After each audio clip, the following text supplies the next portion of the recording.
I think of days as to the death of John Templeton and what surveillance did, and we do this today with Charlie Munger. We had Terry Weissman on.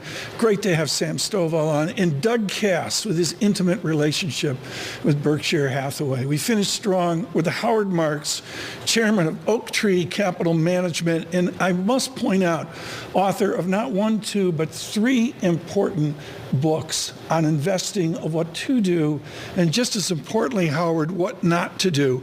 Howard, on Charlie Munger getting the odds on your side, how did Charlie Munger get the odds on his side?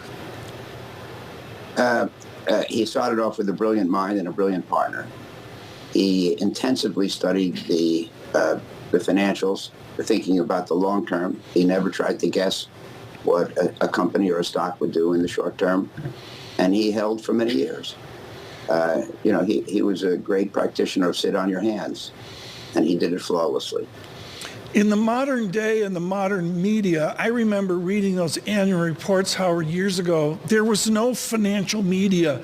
There was no blogging internet, the short-termism we're living in now. What is the lesson of Charlie Munger's long-termism? Well, if you want to hit the long ball, you have to be very patient. And, when a stock moves up the first 20%, you can't start taking profits.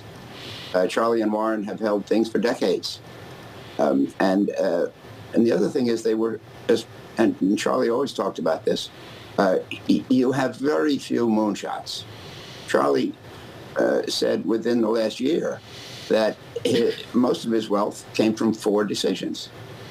And what would have happened if he would have started trimming those 4 decisions early?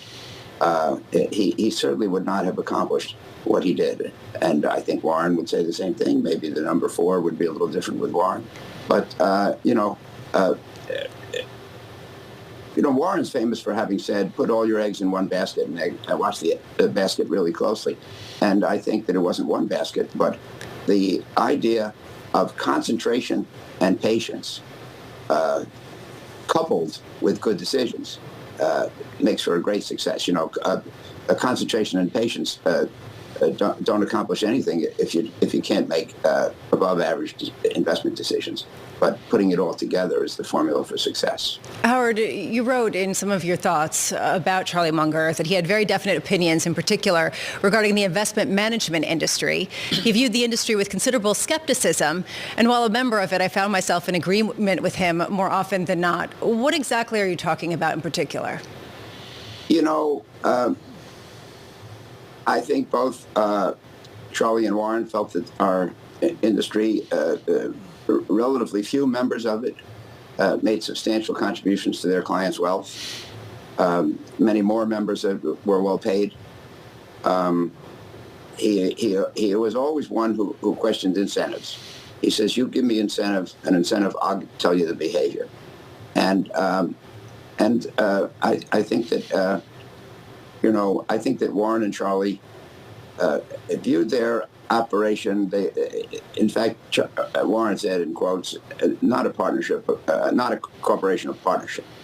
And they considered the people they manage money for, their shareholders, to be their partners. And they considered themselves to be working for their partners and not themselves. And their own wealth and success was a byproduct of doing great work for the partners. So, I like to put myself in the same boat. Those sentiments appeal to me greatly, and I've tried to follow that. How difficult has it been to adapt the strategy to different eras? When you had conversations with Charlie Munger, there were questions around tech and how that changed the investment thesis. How did they think about the changing concept of what a wonderful company looked like and what fair value was? On the one hand, you have to evolve with the times.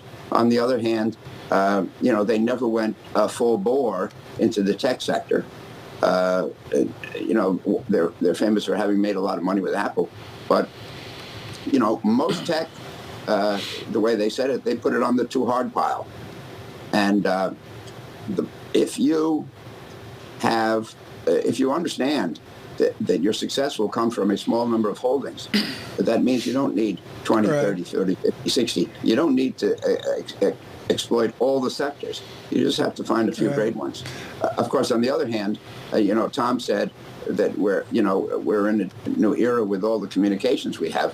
Part of what that means is that the world is a more interconnected, intelligent place. Back 50 years ago, we used to be able to exploit things nobody else knew. Today, there's very Right. little information that doesn't make its way speedily around the world.